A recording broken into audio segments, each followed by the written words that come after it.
masing-masing keyakinan kelasnya menggunakan kalimat positif.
Assalamualaikum warahmatullahi wabarakatuh. Nama saya Rahmat. Assalamualaikum warahmatullahi wabarakatuh. Nama saya Nur Aprilia Nasdar. Assalamualaikum warahmatullahi wabarakatuh. Perkenalkan, nama saya Rehan Al-Ghazali. Assalamualaikum warahmatullahi wabarakatuh. Nama saya Nur Anissa. Assalamualaikum warahmatullahi wabarakatuh. Nama saya Muhammad Rehan.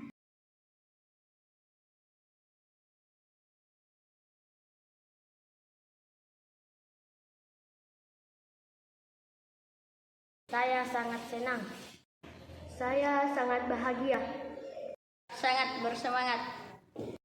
Senang sekali. Senang sekali.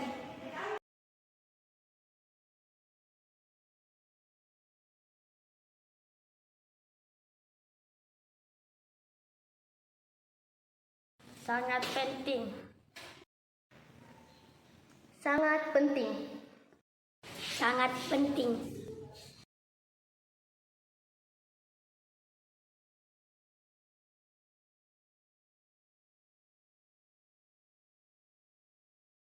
Dapat membuat kita lebih baik. Karena bisa membuat kita bertanggung jawab. Karena bisa menumbuhkan rasa mandiri dan tanggung jawab. Karena bisa menghargai orang lain. Karena kita bisa membuat kita lebih baik.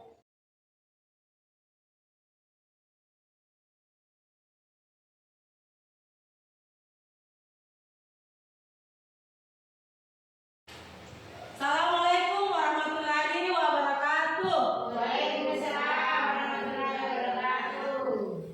Terima kasih ibu-ibu hebatku semua karena sudah menyempatkan waktunya untuk mengikuti kegiatan kami Junaki Zakaria, calon guru penggerak angkatan 10 Kabupaten Pinrang, diseminasi budaya positif pada sekolah kita ini.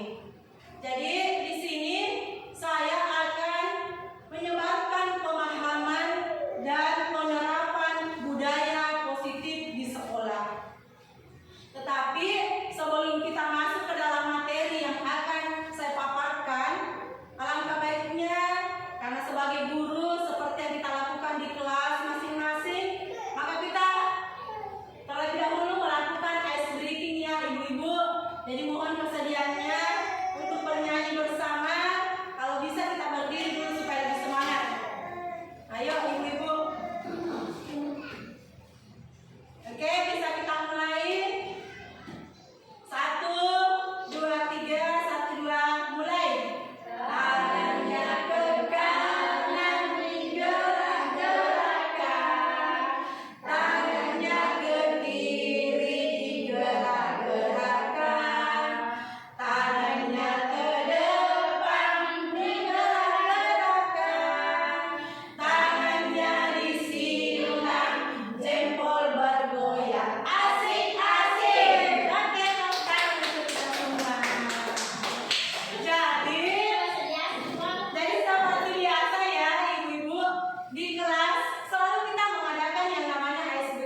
lain.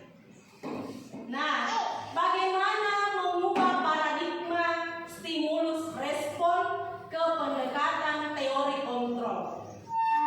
Di mana kita lihat stimulus respon di situ adalah realitas kebutuhan kita sama. Tetapi ternyata menurut teori kontrol, realitas kebutuhan ternyata itu berbeda. Jadi setiap hari kita lihat murid kita ternyata memiliki kebutuhan yang berbeda, ibu-ibu. Jadi stimulus respon itu ternyata berbeda dengan teori kontrol yang sekarang. Kita mengetahui bahwa semua kebutuhan murid ternyata adalah berbeda. Yang kedua, semua orang melihat hal yang sama. Tetapi ternyata teori kontrol bahwa setiap orang memiliki gambaran yang berbeda. Di mana kita tahu bahwa kebutuhan tadi murid itu berbeda. Berarti setiap orang itu memiliki gambaran yang berbeda juga. Yang ketiga, bagaimana kita mencoba mengubah orang agar berpandangan sama dengan kita. Yaitu teori kontrolnya, kita berusaha memahami pandangan orang lain tentang dunia. Jadi kita bersama-sama untuk memahami pandangan orang lain. Jangan diubah ya ibu-ibu. Kita tidak bisa mengubah pandangan orang ke kita. Sama dengan murid kita. Kita tidak bisa mengubah pandangan murid kita bahwa ibu-ibu ini selalu benar. Nah, yang selanjutnya, perilaku buruk dilihat sebagai suatu kesalahan. Ternyata teori kontrolnya, semua perilaku memiliki tujuan. Jangan sampai perilaku murid kita di kelas yang kita anggap salah, kita langsung mau berikan hukuman ya, ibu-ibu. Tetapi kita harus mengetahui dulu mengapa murid kita melakukan hal demikian. Inilah yang dimaksud semua perilaku memiliki tujuan. Yang selanjutnya, stimulus responnya, orang lain bisa mengontrol saya. Tetapi ternyata teori kontrolnya hanya Anda yang bisa mengontrol diri Anda. Seperti yang kita tahu sebelumnya bahwa sebagai guru, kita tidak bisa mengontrol murid kita. Inilah yang dimaksudkan bahwa hanya murid kita itu yang bisa mengontrol dirinya. Kita sebagai guru hanya menuntun. Kemudian stimulus respon selanjutnya, pemaksaan. Saya bisa mengontrol orang lain. Tetapi teori kontrolnya, Anda tidak bisa mengontrol orang lain. Ya, ibu-ibu, jangan sekali-kali kita mau mengontrol murid kita. Tetapi sebagai guru, kita harus menuntun mereka. Selanjutnya, pemaksaan ada pada saat rujukan gagal. Teori kontrolnya, kolaborasi dan konsensus menciptakan pilihan-pilihan baru.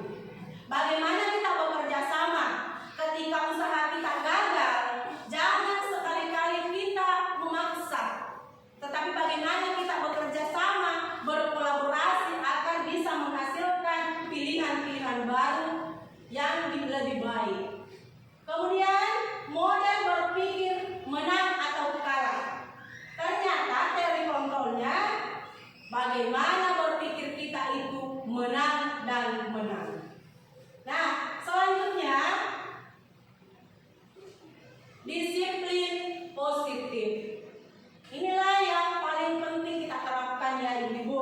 Ternyata sebelum saya mengikuti pendidikan guru penggerak ini, saya berpikir bahwa begini ibu. Mungkin sama ya, bahwa disiplin itu adalah aturan-aturan yang harus kita lakukan. Tetapi ternyata disiplin ini berasal dari kata disiplina yang artinya ternyata belajar. Disiplin mengacu pada disiplin diri yang memiliki tanggung jawab terhadap apa yang dilakukannya berdasarkan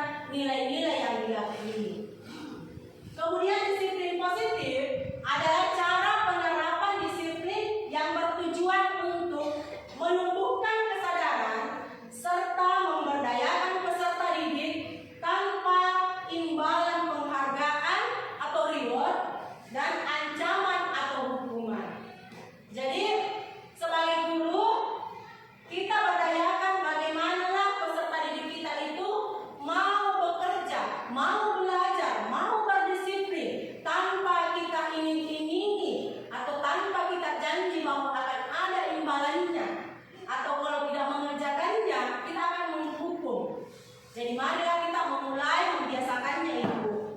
Sebagai pendidik tujuan kita adalah menciptakan peserta didik yang memiliki disiplin diri sehingga mereka berperilaku mengacu kepada nilai-nilai kebijakan universal dan memiliki motivasi intrinsik dalam perubahan perilaku ke arah yang lebih baik. Nah, inilah nilai-nilai kebijakan universal. Nilai-nilai yang telah disepakati bersama, lepas dari suku bangsa, agama, bahasa maupun latar belakangnya. Pada profil pelajar Pancasila sudah kita ketahui nilai-nilai kebajikannya, yaitu apa yang pertama Ibu-ibu? Beriman dan bertakwa kepada Tuhan yang Maha Esa dan berakhlak mulia. Kemudian berkebinekaan global, gotong royong, mandiri dan bernalar kritis dan kreatif. Kemudian ada Ibu Primary Years Program atau PYP.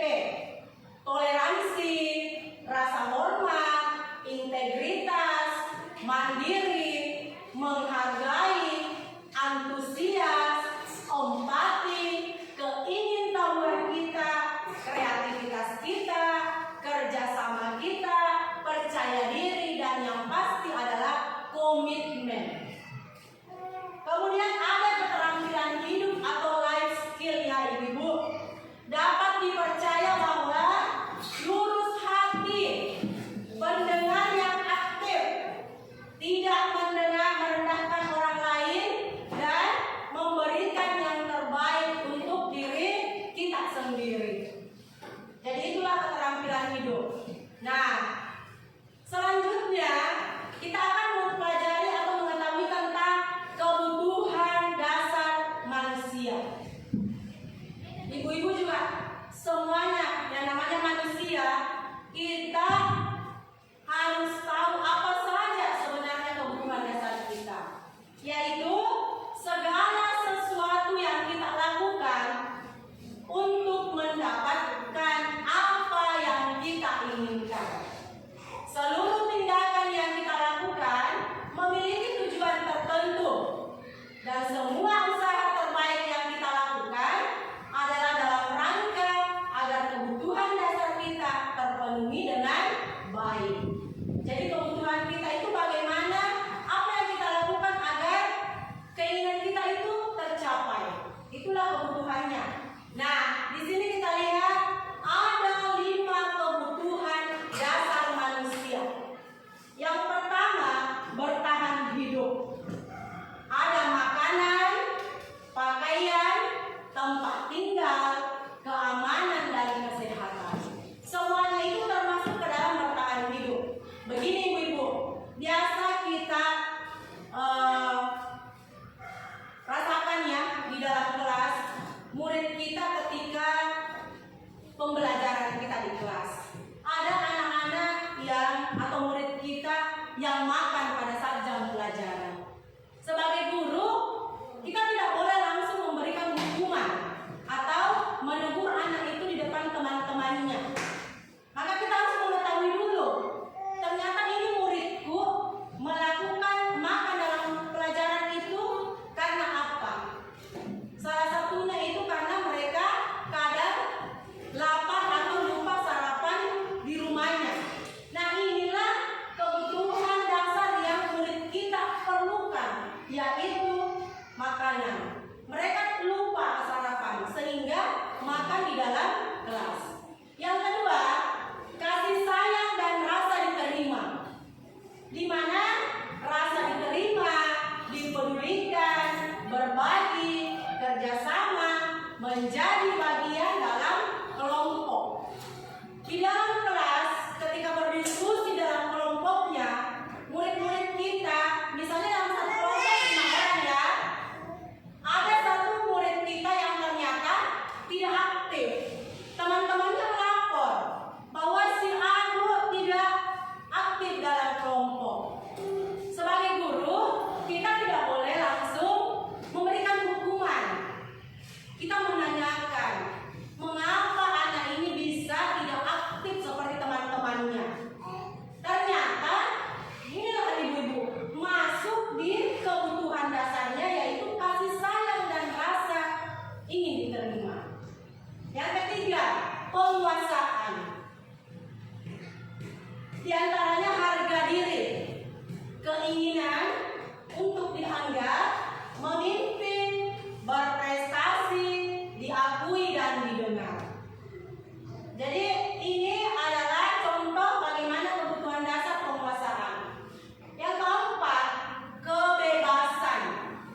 Di antaranya mandiri, memiliki pilihan, mencoba hal yang baru, dan mampu mengendalikan arah dirinya.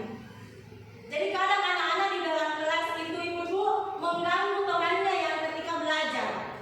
Ternyata mereka itu tidak nakal, tetapi kadang mereka ingin kebebasannya. Jadi jangan langsung mau menghukum atau memberikan konsekuensi ya. Lihat dulu kebutuhan dasar apa yang murid kita inginkan. Dan yang kelima yaitu kesenangan, di mana ada bermain, humor, antusiasme, dan tertawa. Kita menyuruh murid kita tertawa di dalam kelas, tetapi jangan tertawa tanpa alasan. Jadi kita tertawa bagaimana anak-anak kita itu tidak merasa jenuh atau bosan di dalam pelajarannya. Selanjutnya, motivasi perilaku manusia. Tadi sudah saya katakan bahwa motivasi ada intrinsik dan ekstrinsik, di mana ada dari dalam diri dan ada dari luar kendali kita. Kapan kita ini untuk menghindari ketidaknyamanan atau hukuman dan untuk mendapatkan imbalan atau penghargaan dari orang lain, mengapa murid kita melakukannya itu? Ternyata karena itu adalah motivasi ekstrinsik dari luar saja ibu-ibu. Kalau murid kita datang di sekolah tepat waktu, belajar dengan tertib, tidak ribut, karena mereka cuma menghindari yang namanya hukuman atau ingin diberikan penghargaan, berarti itu motivasinya motivasi ekstrinsik. Tetapi ketika mereka ingin menjadi yang mereka inginkan, mereka menghargai diri sendiri dengan nilai-nilai yang mereka percaya, mereka melakukannya sendiri, datang tepat waktu, kemudian murid kita juga belajar dengan tenang, maka motivasinya adalah intrinsik dari dirinya. Sama dengan kita ibu-ibu, coba misalnya begini. Setiap pagi ibu-ibu datang jam 7. Kepala sekolah kita juga datang jam 7. Tetapi ketika kepala sekolah kita besoknya tidak datang jam 7, apakah ibu-ibu semua tetap datang jam 7? Tetap, karena motivasi intrinsik kita sudah melekat di dalam diri kita masing-masing. Nah, di sini ada 3 contohnya. Ada hukuman, konsekuensi, dan restitusi.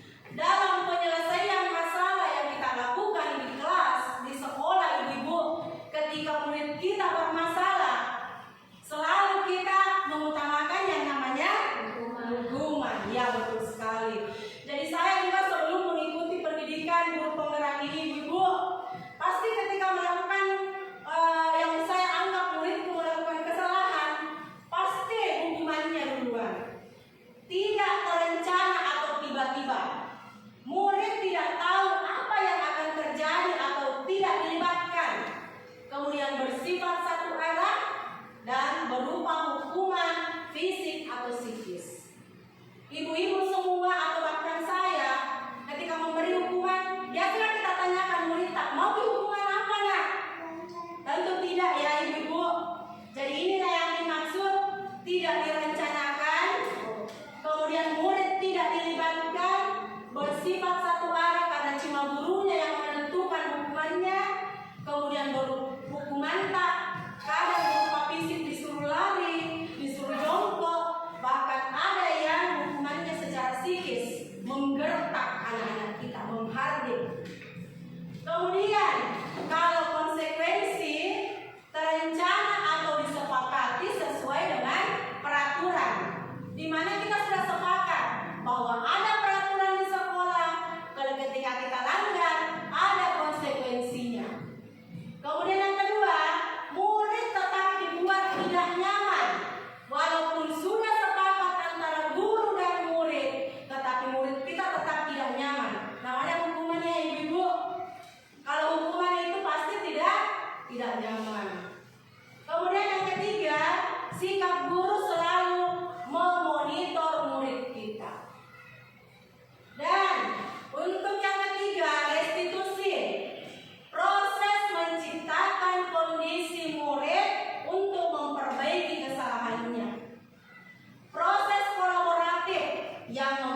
Yang ketiga yaitu sebagai posisi teman. Ayo dong ikuti aturan sekolah. Tolong bantu ibu bapak ya. Sekali ini saja. Ya sudah, tidak apa-apa. Lain kali jangan sampai berbuat seperti ini lagi ya. Posisi teman ini ibu sebenarnya menurut kita baik. Tetapi ketika murid kita melakukan berulang kali lagi dengan hal yang sama,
murid kita.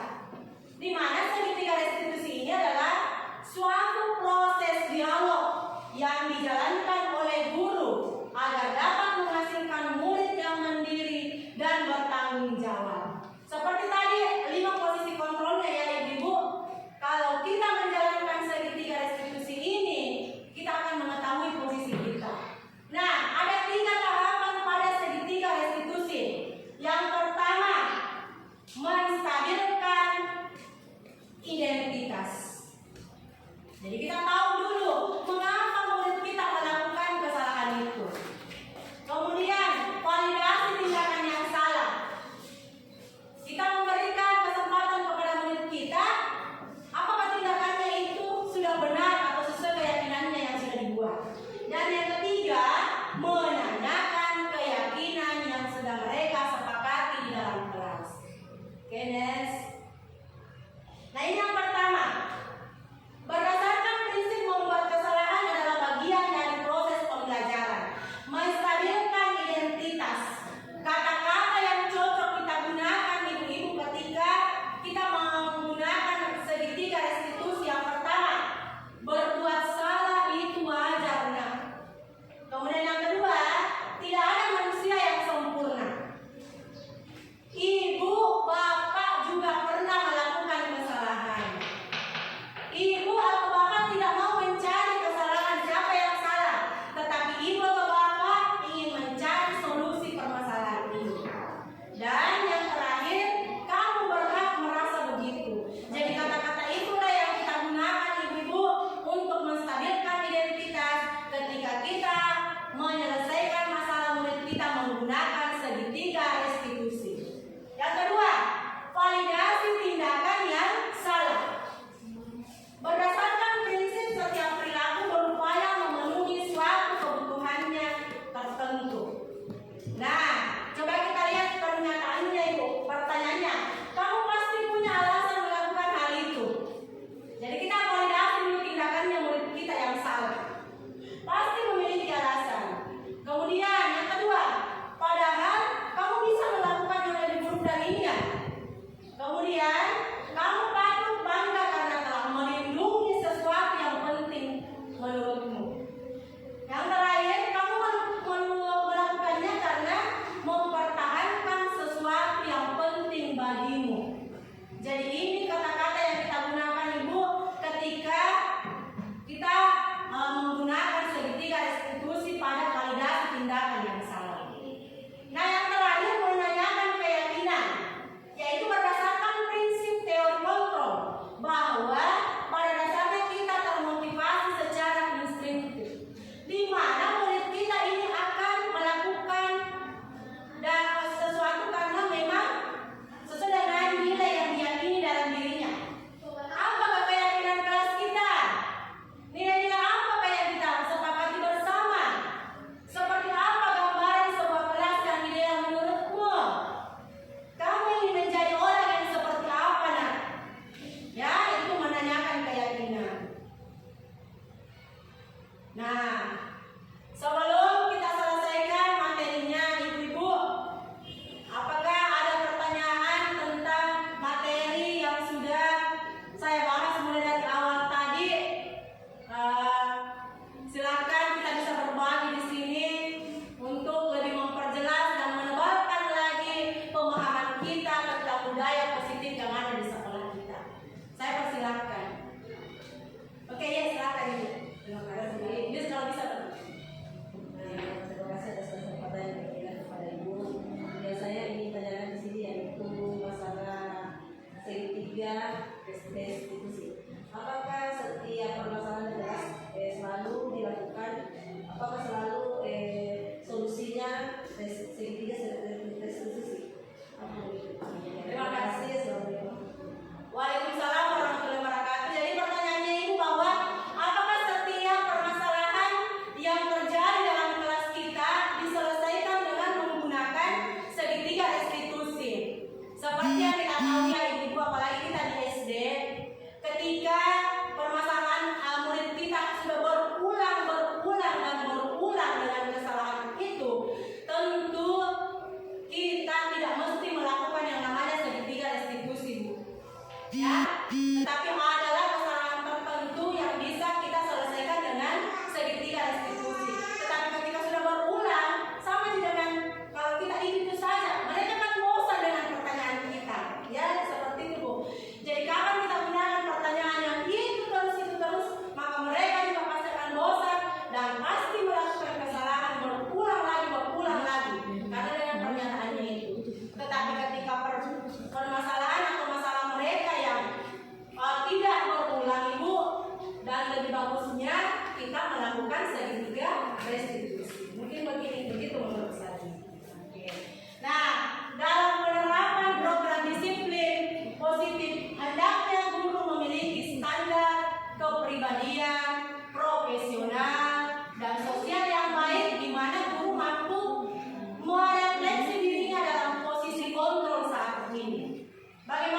yang kita tahu tadi.